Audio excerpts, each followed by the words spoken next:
Келесі 2-де 66-шы есептің біріншісін шығарайық.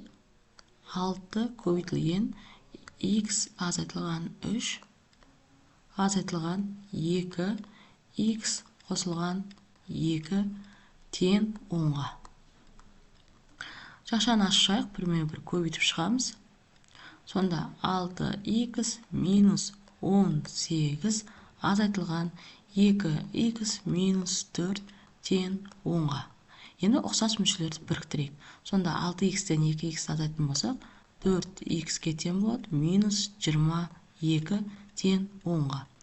4x тен 10 қосылған 22, 4x-тен 32-ке. x-тен 32-ні бөлеміз 4-ке, нәтижесі тең болады екен бізде 8-ге. Бұл бізде біріншісі. Енді екіншісін шығарайық. 5 x азайтылған 1 азайтылған 4 x минус 3 тең минус 20-ға. Жақшаны ашайық. 5x минус 5 минус 4x плюс 12 тең минус 20-ға. Енді ұқсас мүшелерді біріктірейік. Сонда x-тің өзі ғана қалады. Азайтсақ 7 болады. Қосылған 7, бізде қосу 7 тең минус 20 деп жазып алайын. X-тен минус 20 азайтылған 7 нәтижесі тең болады екен минус 27-ге. Келесі үшіншісін шығарайық. 0,6 x азайтылған 0,6 қосылған 0,8 x минус 0,4 тең 1-ге. Жақшаны бірмен-бір көбейту арқылы жақшаны ашып шығамыз. 0,6 x минус 0,136 қосылған 0,8 x минус көбейтетін болсақ 0,132 тең. 32 тең 1-ге. Енді ұқсас мүшелерді біріктірейік. 1,4 x болады. Нәтижесі 0,36-38 болады екен. Сонда 1-ді бірден жазсаң болады. Осы жерде тең дейінді 1 қосылған 0,168 деп жазып алдым. Сонда 1,4 x 1,168-ге тең. Сонда x-іміз 1,168-ді бөлеміз 1,4-ке. Сонда жауабы тең болады екен 1,2-ге. Бұл бізде үшіншісі. Енді төртіншісін шығарайық. 0,3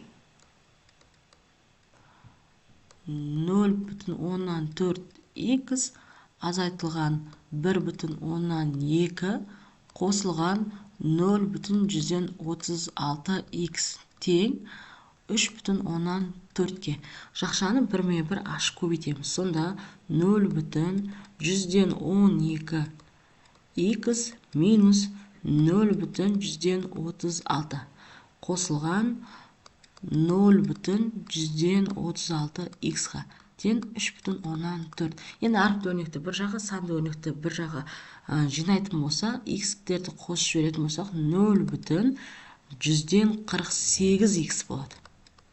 Тең 3,4-ке қосамыз 0,136-на. Сонда нәтижесі 0,148 x тең бізде 3,76, яғни 3,176-ға. Сонда x-тен 3,176 бөлінген 0,148 жауабы тең болады екен бізде. Бөлшек түрінде алатын болсақ 7,6-5-ке. Келесі бесіншісін шығарайық.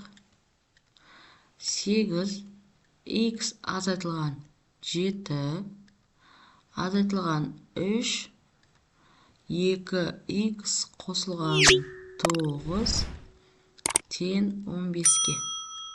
Жақшаны ашып жазып алайық. 8-ді көбейтеміз х-қа, ол бізде 8х болады. Азайтылған 8-ді 7-ге көбейтетін болсақ, 56-ға тең болады. Минус 6х минус 27-ге тең 15. 8х-тан 6х азайтатын болсақ, 2х тең 15 деп жазып аламын да, екеуін қосқан кезде нәтижесі 83-ке тең. Теңдіктің оң жағына өтетін болса, плюс 83 болады. Сонда 2х тең, екеуін қосқанда нәтижесі 98-ге тең болса, х тең 98-ді 2-ге бөлетін болсаң, 49-ға тең болады екен. Бұл бізде 5-шісі. 6-шысын шығарайық. 0,5 y азайтылған 4 тең 9,9 азайтылған 0,3 y азайтылған 1.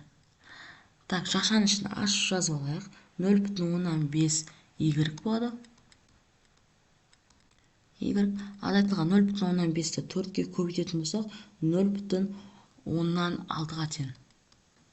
Тең 9,9-ның өзін жазып қоям. Минус 0,3 y плюс 0,3. Енді әріпті өрнекті бір жаққа, санды өрнекті бір жаққа жинақтап жазамыз. 0,5 y плюс 0,3 y тең. Екеуінің қосындысы бізде 10,2-ге тең. Қосылған 0,6. Сонда 0,145 y тең 10,8-ге. Y тең 10,8 бөлінген 0,45, оның нәтижесі тең болады бізде.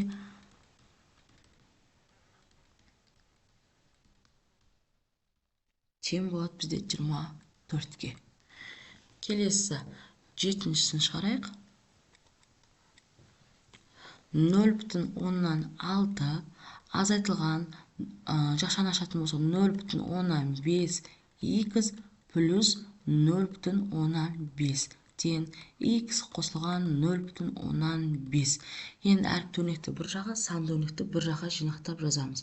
Сонда минус 0,5 х минус х тең 0,5 минус 0,5 минус 0,6 болады. Екеуі жойылып кетеді де, бізде 0,6-ның өзі ғана қалады. Азайтқан кезде 1,15 х-ке тең. Минус 1,15 х тең минус 0,6. Енді х-ті бөлетін болсақ, минус 0,6 бөлінген минус 1,15. Сонда жауабы тең болады екен бізде 0,14-ке. Келесі 8-ші есебін шығарайық. Жақшаны бірден ашып жазам. Сонда y болады. Y азайтылған 0,15 минус, енді жақшаны минуспен бірге ашып шығам. 0,15 плюс 0,2 y қосылған 1 тең 0-ге. Енді y-терді біріктіріп жазсақ, 1,2 y тең, ал сан өрнектерді қоссақ, минус 1-ге тең болады, 1-мен жойылып кетеді, сонда 0-ге тең болады. Y-іміз тең болады екен 0-ге. Келесі 2-де 67-ші есептің біріншісін шығарайық. Жақшаларды ашып шығамыз, яғни 1-1 көбейтіп шығамыз.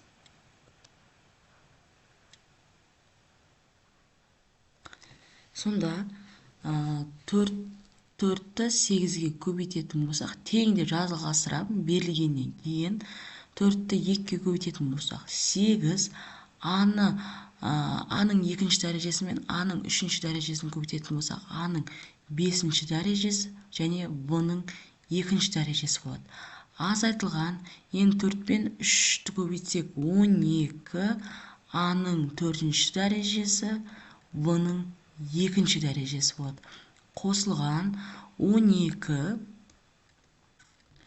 аның үшінші дәрежесі, бұның екінші дәрежесі. Азайтылған 4а квадрат в квадратқа тең екен. Келесі екіншісін шығарайық. Тең, дәл солай жақшаны бірме-бір көбейтіп ашып шығамыз.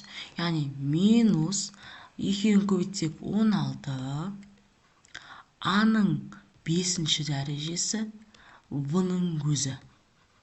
Азайтылған 2 минус плюс болып өтеді. Плюс 8, аның 4-ші дәрежесі, бұның 3-ші дәрежесі. Плюс 6, аның 3-ші дәрежесі, бұның 3-ші дәрежесі болады. Минус 10, аның 2-ші дәрежесі, бұның 4-ші дәрежесі болады екен. Келесі үшіншісін шығарайық. Тең деп жалғастырам. 2 минус плюс болып өтеді 6 болады. X-тің 3-ші дәрежесі, Y-тің 4-ші дәрежесі. Азайтылған 15, X-тің 4-ші дәрежесі, Y-тің 3-ші дәрежесі.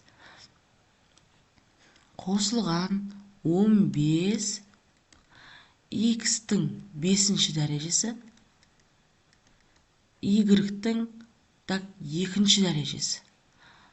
Минус 9, X-тің 6-ші дәрежесі, Y-тің өзі ғана болады екен. Келесі 4-ші есебіміз, дәл солай жақшаны ашып шығамыз.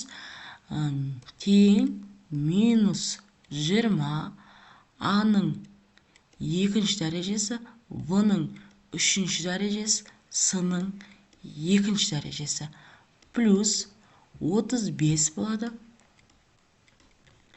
А-ның 3-ші дәрежесі, В-ның 2-ші дәрежесі, С-ның 3-ші дәрежесі.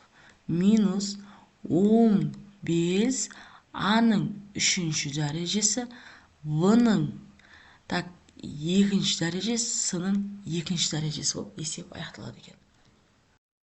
Келесі 2-68-ші есебіміз өрнекті ықшамдаңыздар дейді. 6 мен 2-ні қысқарттай көбейткен кезде, сонда 3-ке тең болады. Немесе 6-ны 1-ге көбейтіп 2-ге бөлсек те болады. Сонда біріншісі тең деп жалғастырамыз. 6-ны 1-ге көбейтсек 6, оны 2-ге бөлсек 3-ке тең. Яғни 3x-тің квадраты болады. Азайтылған 6-ны 1-ге көбейтсең 6, оны 3-ге бөлсең 2-ге тең. Сонда 2xy болады екен.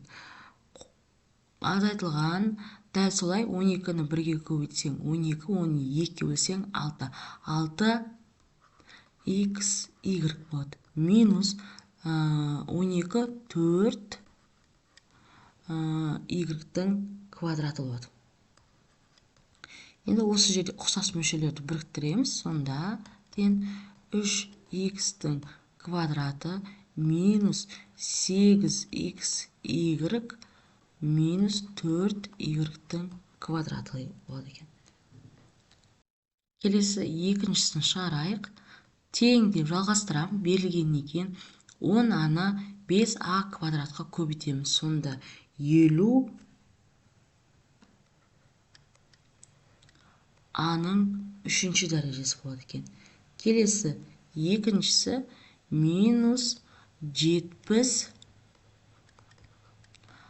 АВ болады. Минус 30 АВ минус 42 А-ның 3-ші дәрежесі болады. Минус 3 АВ-ға тең. Енді осы жерде ұқсас мөлшерлерді біріктіреміз. аның үшінші дәрежесі деп отқанымыз екеуіне тең екен. Сонда 8 аның үшінші дәрежесі.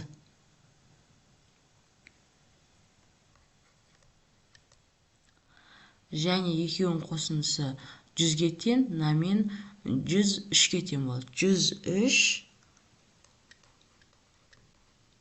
А В-ға тең екен. Келесі үшіншісін шығарайық. Жақшаны ашып шығамын. Тең деп жалғастырып, минус 2 В аның үшінші дәрежесі. Плюс 4 В-ның екінші дәрежесі.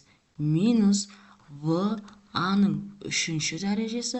Минус 4 В-ның үшінші дәрежесі. Тең ұқсас мүшелерді біріктіреміз. Сонда алдында бір саны бар деп есептейміз де 3 В аның үшінші дәрежесі болады. Бұл алдында минус таңбасымен бірге. Және өзін жазып қоямыз. Себебі біреуісінде 2 дәреже, біреуісінде 3 дәреже болып тұр. Азайтылған 4 В-ның үшінші дәрежесі. Біреуісі 2 дәрежелі, біреуісі 3 дәрежелі болады. Келесі төртінші есебін шығарайық. Жақшаны бірме-бір ашып шығамыз. Сонда тең деп жалғастырам. 0 бүтін көбейтетін болсақ 0,7 x-тің квадраты. Қосылған 0,142 x y азайтылған 2 y-тің квадраты қосылған 20 x y. Енді үшінші жақшамызды ашатын болсақ, қосылған 1,16 y азайтылған x тең. Енді ұқсас мүшелерді біріктірейік. Сонда 0,17 x-тің екінші дәрежесі қосылған 20,142 x y азайтылған 2 y-тің квадраты қосылған 1,16 y азайтылған x-қа тең екен. Келесі бесінші есебін шығарайық. Жақшаны бірме-бір көбейтеміз. Тең деп жалғастырам. 30 x-тің квадраты қосылған 15 x y. Енді келесісін жақшаны ашайын. Ол бізде қосылған 6 x y азайтылған 12 y-тің квадраты минус 30 x y қосылған 12 x-тің квадраты. Тең. Енді ұқсас мүшелерді біріктіреміз. Сонда 42 x-тің квадраты минус 9 x y минус 12 y-тің квадратына тең екен. Келесі алтыншысын шығарайық.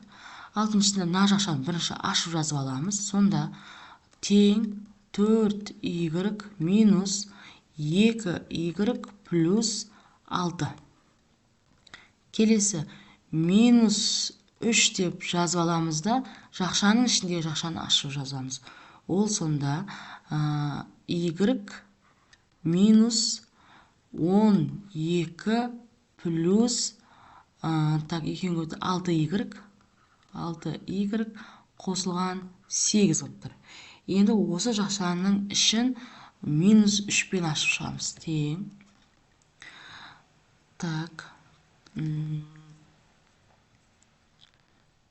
Мына екеуінің қосындысы 2y-ге тең. 2y қосылған 6 минус 3y плюс екеуінің көбейтіндісі 36-ға тең. 36 минус 18y минус екеуінің көбейтіндісі 24-ге тең. Тең осы жерде ұқсас мүшелерді біріктіретін болсақ, минус 19y қосылған 18-ге тең екен.